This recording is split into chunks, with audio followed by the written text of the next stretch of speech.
Jeudi 13 février 2020, mesdames, messieurs, bonjour, bienvenue au journal de 12 heures sur la CRTV. Bonjour Kuntabel Cléalé. Bonjour Sidoine.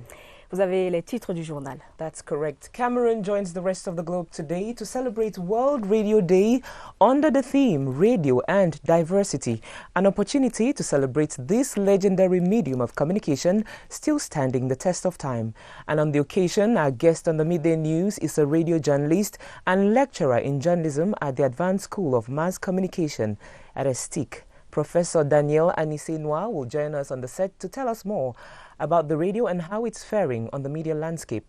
In our feature page, we take you to the grassfields to discover an important cultural aspect of these people. The traditional attire of these people, also called togo, is more than an identity to them as it stands tall in their culture. This and more in a moment. Those were our top stories. Now the news in full. The international community today celebrates World Radio Day under the theme Radio and Diversity. This day focuses on increasing accessibility of information and radio, a media mostly listened to in the world at large. Let's now have a feel of the ambience which reigns in some radio houses in the nation's capital. In this report by Joyce Sata. Through the corridors of the radio house, we usher you into a world where sign language is key, a language which both journalists and technicians master at heart. But what does it mean? Room for us to discover on World Radio Day.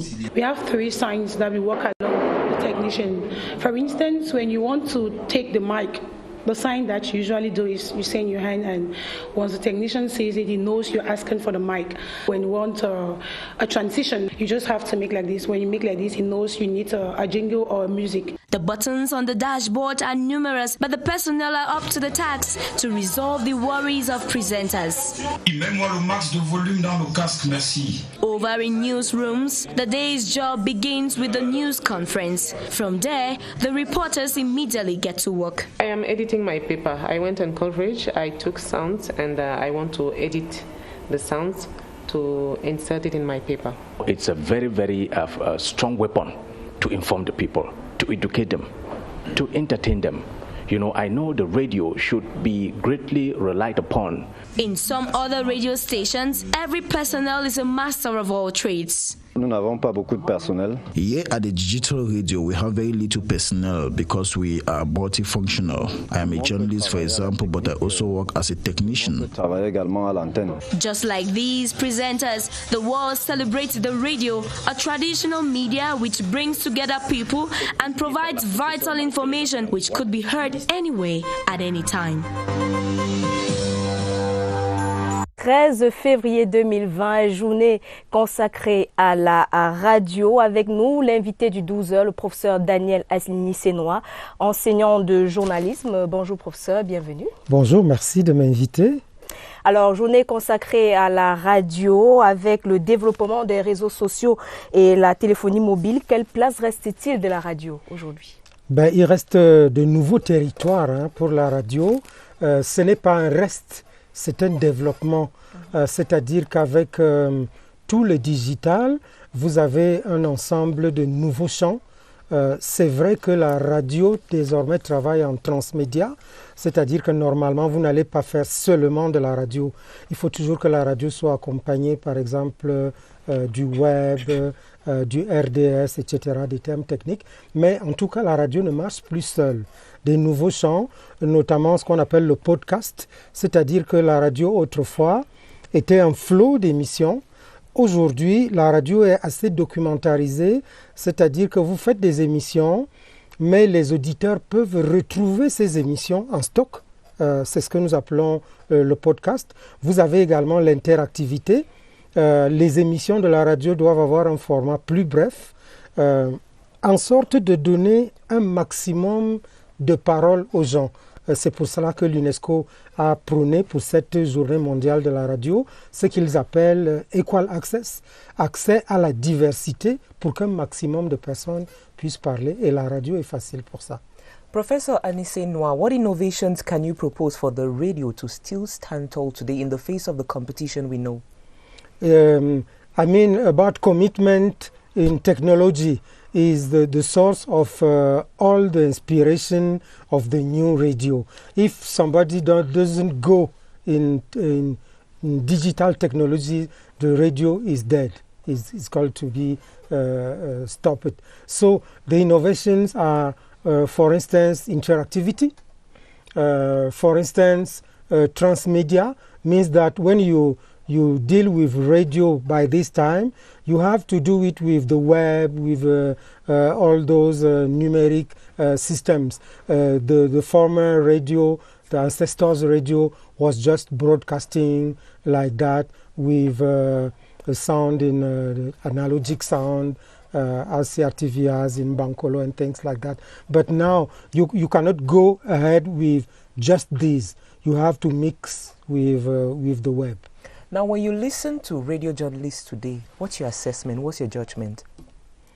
Today, you mean I have to compare with the old times? Exactly. No, it is my job. I never look back. Okay. I'm somebody who is also trying the next generations from now, because there is no comparison between the technology of the times, the democracy of the times by now.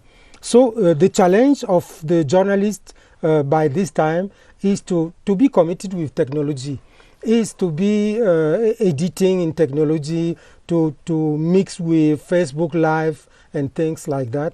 And I see them trying. Some of them are very late because they are not conscious that this challenge is the challenge of the radio. You have some people who speaks 1 hour himself speaking like that. It isn't possible now. And one last question: what does it take to be a radio journalist? It takes more patience. You have to be somebody who like the radio as an art. Yeah. Some people go now to the media because for the teams, they are political journalists, they are economical journalists. For me, yes, I see that the next generation is done by people who like the sound, who like the art sound. Alors professeur, je m'en voudrais de ne pas vous poser cette question. Là, à Yaoundé, la tranche 10h, 12h est devenue pratiquement celle des animateurs, justiciers et redresseurs de conscience dans plusieurs radios. Quelle analyse faites-vous de cette pratique devenue un marqueur de la tranche aujourd'hui?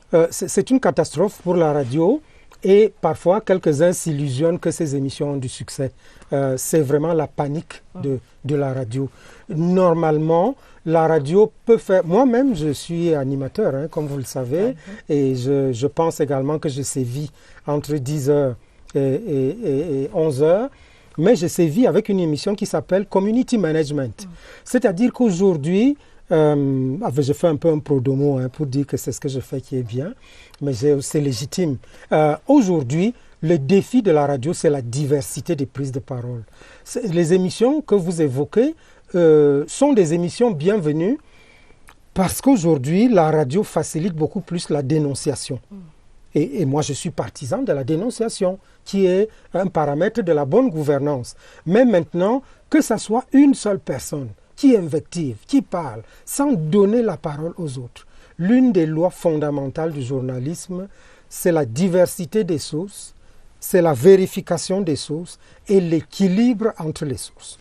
Donc c'est là que cette radio, nous appelons ça une radio populiste, c'est là qu'ils ont failli et qu'ils sont en train de tuer la radio. Et d'ailleurs, si vous le remarquez bien, ces émissions donnent l'impression d'être populaires, mais ce sont des radios qui sont en train de mourir. Voilà. Ce sont des journalistes qui sont payés à 10 000 francs le mois et qui finalement travaillent au chantage. Mais est-ce que malgré cela, on peut conclure que la radio a de l'avenir encore? Oui, la radio a de l'avenir. Il y a des personnes qui croient à la radio. Ces personnes doivent d'abord croire à l'engagement technologique. Aujourd'hui, vous ne faites rien de bon dans les médias si vous n'avez pas un engagement technologique en faveur du numérique, du montage numérique, en faveur du Facebook Live, du streaming, d'un ensemble d'activités. La radio a de l'avenir. Le beau son, comme disent les jeunes aujourd'hui, le bon son a de l'avenir. Merci à vous, professeur Daniel Sénois. C'était l'invité du 12h. Et on vous le disait, c'est une journée consacrée à la radio ce 23 février 2020. L'événement institué par l'UNESCO est rendu à sa 9e édition cette année et est célébré sous le thème « Nous sommes la diversité ». Immersion dans quelques radios de la capitale avec notre reporter Ibrahim Mohamed Abbassi. C'est sans doute le média le plus consommé. Avec une diversité de stations pour une variété de programmes, la radio fait désormais corps avec ses auditeurs. À chaque tranche horaire, son rythme, comme pour cette matinale sur la FM 94. C'est la motothérapie, une sorte de thérapie par les mots. Pour répondre aux attentes des auditeurs, de plus en plus exigeants et qui ont le choix, animateurs et journalistes s'élèvent de bonnes heures. Là, c'est un montage que je fais. J'ai collecté des informations sur le terrain, j'ai des éléments sonores que j'ai rapportés. Donc, je fais le montage en vue de la réalisation d'un papier. En ce 13 février, journée consacrée à la radio à travers le monde, la couleur de l'antenne se veut spéciale. La radio, elle est sacrée, elle est instantanée. C'est l'occasion également de dire au public que malgré l'avènement des nouveaux médias, la radio a sa place dans la société. Les nouvelles technologies aidant, certaines stations ont réajusté leurs dispositifs. Nous n'avons pas beaucoup de personnel. Tout le monde peut travailler à la technique. Tout le monde peut travailler également à l'antenne. La nouvelle donne, presque aussi efficace que l'ancienne, permet une diffusion 24 heures sur 24, 7 jours sur 7, toujours pour le plaisir des auditeurs. And you're watching the Midday News on the Cameroon Radio Television, the CRTV, this February 13th, 2020. The 35th edition of the International Women's Day will on March the 8th be celebrated in Cameroon under the theme Promoting Gender and Protecting Women's Rights by 2020, taking stock of actions undertaken, setting a new course. The first preparatory meeting aimed at elaborating the roadmap of the celebration is ongoing at the Centre Regional Delegation of Women's Empowerment and the Family.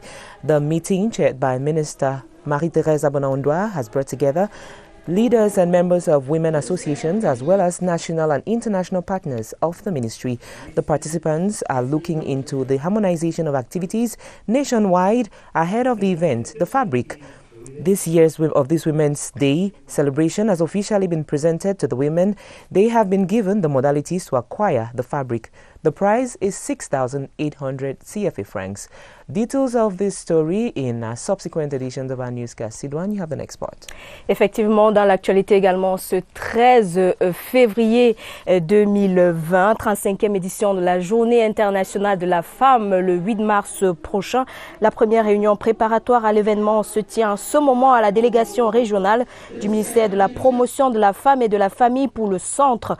La réunion, présidée par le ministre de la Promotion de la Femme et de la Famille, professeur Marie-Thérèse Abonaondwa, regroupe les partenaires institutionnels autour d'un point majeur, l'élaboration d'un chronogramme d'activités à mener pendant cette célébration, mais aussi la disponibilité du pain de cette célébration au prix de 6 800 francs CFA. Rappelons que le thème cette année est promotion de l'égalité et protection des droits de la femme à l'horizon 2020. Nous y reviendrons dans nos prochaines éditions d'information. Et nous reparlons de la 54e fête de la jeunesse à Ekondo-Titi dans la région du Sud-Ouest. Les jeunes de cet arrondissement sont sortis en grand nombre pour célébrer leur journée depuis bientôt 3 ans maintenant. C'est la première célébration qui connaît une si forte mobilisation et en uniforme en dépit des appels au boycott, des menaces aux attentats proférés par des combattants séparatistes. Au terme du défilé, de motocyclettes ont été remises au comité de vigilance d'Ekondo-Titi et Lobetown Balondo par le sous-préfet Timothée Aboloa. Il s'agit donc d'un don du premier ministre chef du gouvernement, fils de la localité. Je vous propose à présent d'écouter cet extrait du sous-préfet d'Ekondo-Titi au micro de nos reporters de CRTV Nord-Ouest.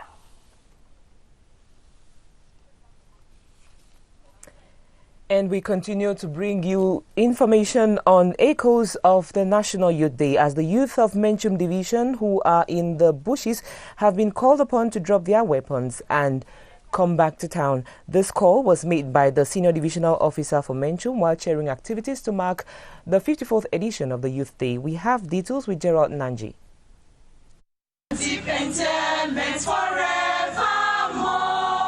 Despite calls for boycott and threats from some quarters, the youths of WOM in Menchum Division Northwest Region braved all odds and actively took part in the activities marking this year's National Youth Day in Cameroon.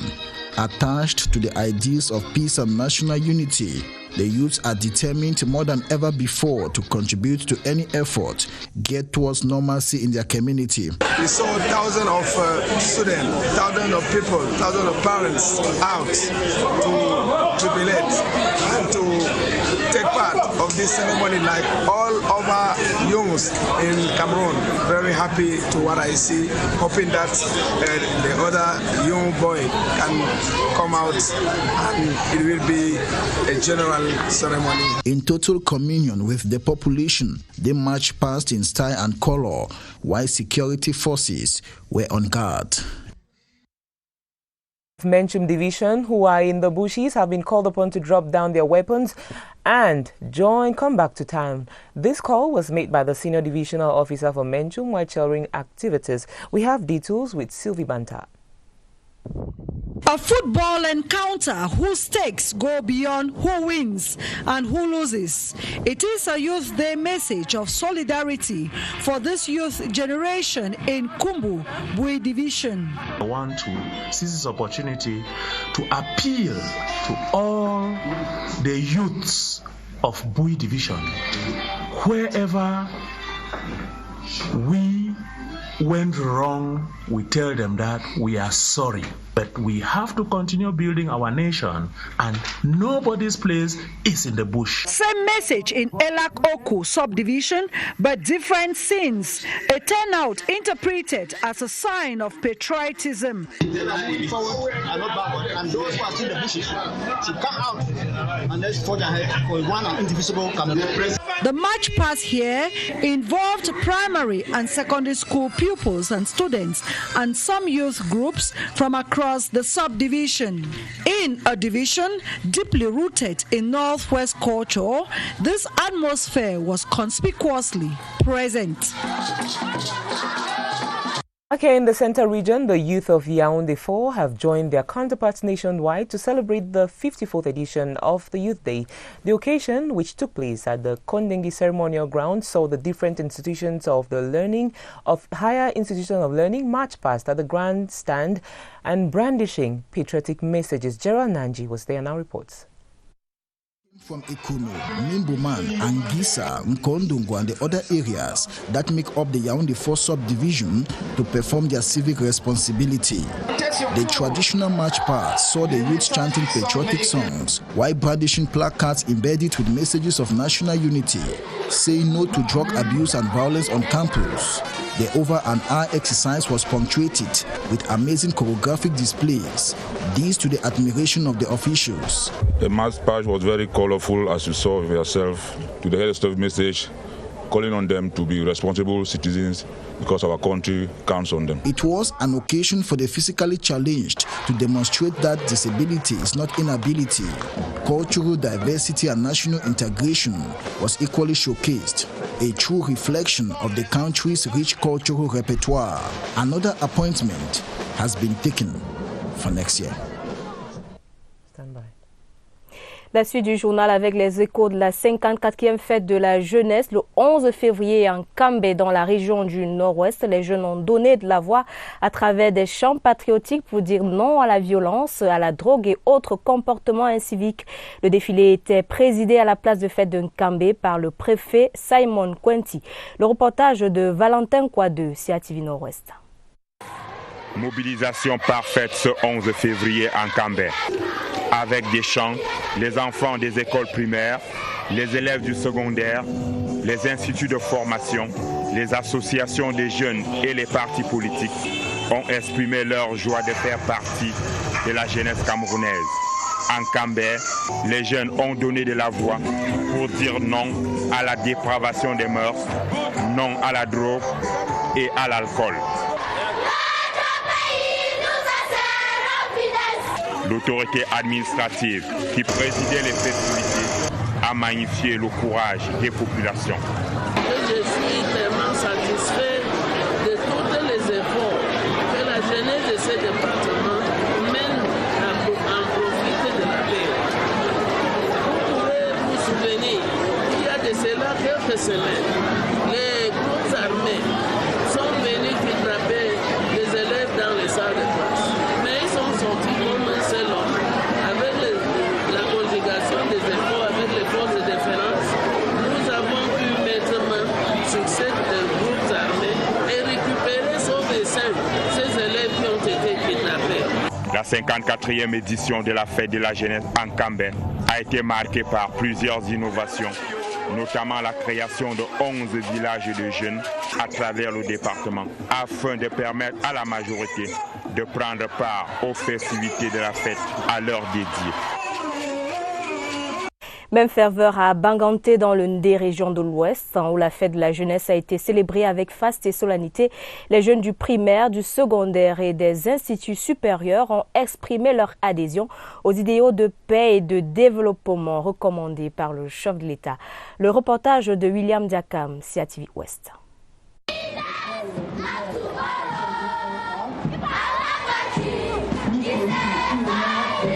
Scandant les chants patriotiques et d'unité nationale, les élèves du primaire et du secondaire, ainsi que les étudiants des instituts supérieurs du département du Ndé, ont battu le macadam, brandissant à travers pancartes et banderoles les messages de paix et de solidarité nationale. Cette célébration a connu une coloration particulière avec la valorisation des aires culturelles. En présence du ministre de l'Habitat et du Développement urbain, Célestine Ketcha-Koutès, les jeunes ont magnifié leur volonté ferme de contribuer à la construction d'un Cameroun nouveau via la mise sur pied des initiatives novatrices. Ému par la détermination de ces jeunes, le préfet du Ndé les a exhortés à devenir des incubateurs du développement. Je demande simplement aux jeunes qui sont le fer de lance de la nation, n'est-ce pas, de se mobiliser derrière le président de la République pour accomplir, n'est-ce pas, des objectifs qui leur sont profitables parce que c'est eux l'avenir de ce pays. Présents dans les rangs, les jeunes du Rassemblement démocratique du peuple camerounais ont battu le record des troupes. Une mobilisation significative. La forte mobilisation des jeunes et des messages qui vont en droite ligne des recommandations du chef de l'État. Nous allons vers un Cameroun plus juste et plus prospère. Associations culturelles, mouvements sportifs, tous ont marqué leur adhésion à cette célébration de la 54e édition de la fête de la jeunesse dans une ferveur patriotique. Sur place dans le centre et précisément dans l'arrondissement de Soie, la parade du 11 février a connu la participation de nombreux jeunes, occasion pour eux de renouveler leur désir de contribuer à la construction d'un Cameroun nouveau dans la paix, la tolérance et la créativité. Quelques temps forts de cette célébration avec Cathy Mbome Zomo. Voici une démonstration de la diversité culturelle mise en exergue par les jeunes de l'arrondissement de Soie au cours de la parade de circonstances tenue dans cette unité administrative ce 11 février 2020. Main dans la main, les tout-petits de la maternelle ont donné le ton. Au passage de leurs aînés, la même effervescence se fait ressentir. Une occasion pour cette jeunesse de montrer leur volonté à contribuer de manière positive à l'avancée de la nation. Déjà, c'est quelque chose de très encourageant pour nous les jeunes, de sentir que le président nous encourage dans cette lancée. Un engagement qui trouve un écho favorable auprès de l'autorité administrative et traditionnelle de l'arrondissement. Nous sommes déjà partants, donc il faut que les jeunes s'activent. Je ne puis qu'exprimer ma satisfaction, dire à cette jeunesse d'aller de l'avant. Des récompenses ont été attribuées aux meilleurs élèves, mais aussi aux établissements qui se sont illustrés à l'issue de cette parade. Très content parce que mon école primaire a eu un prix, mon collège internat Christois aussi, Kofoulou a eu le premier prix. Et ce que je peux citer ici, est le fait que les élèves doivent faire attention pour faire tout, pour devenir le responsable de ce pays, qu'ils laissent tomber les attitudes de drogue, de non-respect qui donnent aux enseignants. C'est sur cet intermède musical que s'est achevée la célébration de la 54e édition de la fête de la jeunesse à Soie. The youth as the backbone of decentralization is an assertion many believe to be true, attributing their claims to the multiple opportunities for skills development leading to youth employment at local levels, from playing an active role in decision-making to being major actors of their own socio-economic growth. The gains from decentralization are said to be varied. Clarissa Ray Takang reports. Development experts agree that one of the gains decentralization offers the youths is the possibility of playing a leading role in decision-making. Learning to play politics from the grassroots will prepare them to better manage democracy at the national level, they concur. Youths can in the long run make a career in politics after being involved at the local level. We saw that from the just ended elections, the fact that youths should be part of those who constitute the list of candidates for elections. Meanwhile, the transfer of competencies to the regions equally presents the youths with a chance of showcasing their talents and skills in a number of sectors: education, health, economics, and sports. 66 competencies have been devolved to all regions, while the Northwest and Southwest will benefit from 69 each. The involvement of the youths in the growth of these fields is thought to be key. Equally strategic is job creation at local levels. The elaboration of training programs, which will ease the integration of youths into the labor market, is an asset to build on, as councils will have the powers to recruit those they would have trained based on the needs of the locality. The growth of startups and incubators is an added advantage. This becomes even more strategic with the local public service to be developed. Youth will be engaged at council, community, and regional levels. This is effective in the fight against unemployment. Their skills and knowledge will be useful for the municipality. The local public service is an opportunity for the youth. Effective decentralization is in the works. Opinions hold that making it sustainable and productive is an opportunity for the youths to grab. And here we are in our magazine page, as the diverse cultures of Cameroon have been grouped under 4 socio-cultural groups. They are the Sudano-Sahelian, Western Grassfield, Sawa and Beti cultural groups as aspects of culture that stands tall in the tradition. Dresses from these 4 cultural groups, Priscilla Loom takes us to discover the different outfits that make Cameroon unique. This is another way to identify a Cameroonian from what they wear. The traditional outfits in Cameroon are divided into 4 socio-cultural zones. The Sudano-Sahelian areas of Adamawa, North and Far North regions. There is the Western Grassfield, made up of the West and Northwest regions, while the coastal people, call them the Sawa people, occupy the littoral, Southwest and part of the South region. The forest people, call them the Beti people, occupy the center, the South and the East region. What makes me to come out with different designs is simply because many people like different choice. Like this one is long sleeve, we have the short sleeve, we have the one that doesn't have hand. They can use the one with a t-shirt inside. And then this one this way is for ladies, women. And the best aspect in this dress is that people usually use it for traditional wedding. Nearly all the palaces of the Northwest region use the material that I produce, and any part of Cameroon. Another original traditional attire of Cameroon is the obom, made from tanned barks of special trees. To produce a bubu for an adult like yourself, it takes 2 weeks from the harvest of the barks of trees, the processing and then the design. It can give 3 yards of material. An ordinary person like you can pass an order for a dress. These are just cultures which can be shared with the rest of the world. Visitors into Cameroon always want to take away some traditional clothing which will show proof that they've been to Cameroon.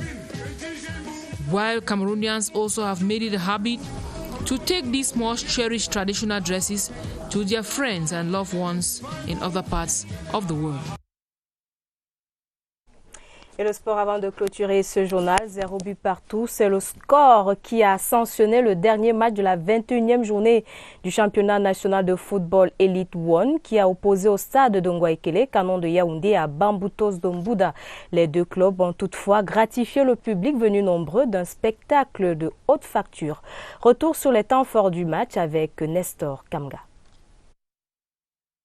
C'était le duel le plus attendu de la 21e journée du championnat national Elite 1, mais les deux protagonistes n'ont mieux fait qu'un partage de points. Sur la pelouse du stade de Ngwaikele, c'est Bamboutos d'Ombouda qui domine les 20 premières minutes.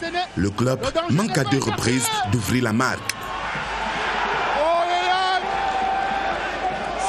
En face, le Canon de Yaoundé qui parvient de temps à autre à se créer des occasions de but non concluantes. François Etamé virevoltant dans l'entrejeu met à mal la défense adverse, mais Canon manque de précision au niveau du dernier geste.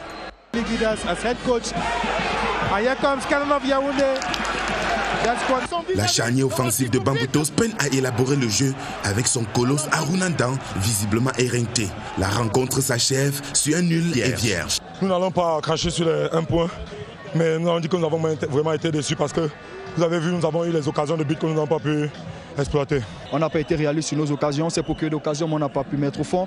Voilà, d'habitude on les met, aujourd'hui on n'a pas pu les mettre. On va pas cracher sur ces 1 point, c'est la compétition, il reste encore beaucoup de matchs. Par ce match nul, Canon de Yaoundé est désormais 12e au classement avec 26 points, tandis que Bamboutos est 4e avec 33 points au compteur. And that's how we saw it on this edition of the Midday News on the Cameroon Radio Television. Ladies and gentlemen, thanks for always trusting the CRTV. Have a nice day and see you tomorrow, God willing. Have a nice day, Sigran. Bonne journée à vous, Quintabel, et à bientôt.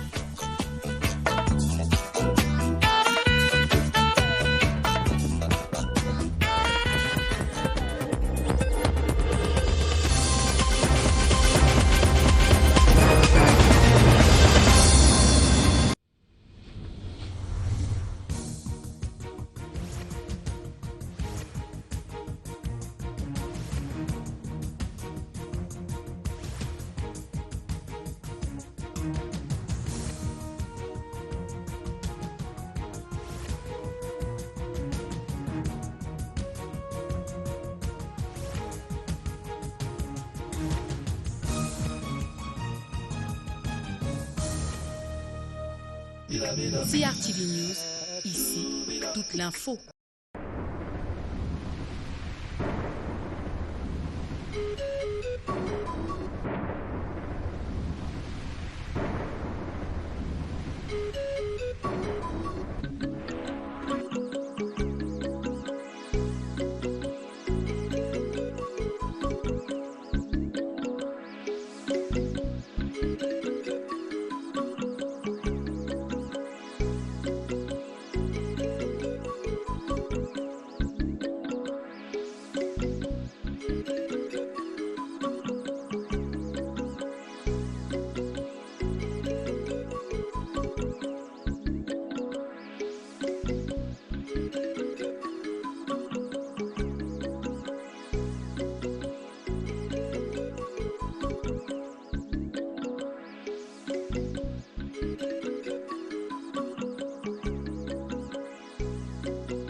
CRTV News, ici, toute l'info.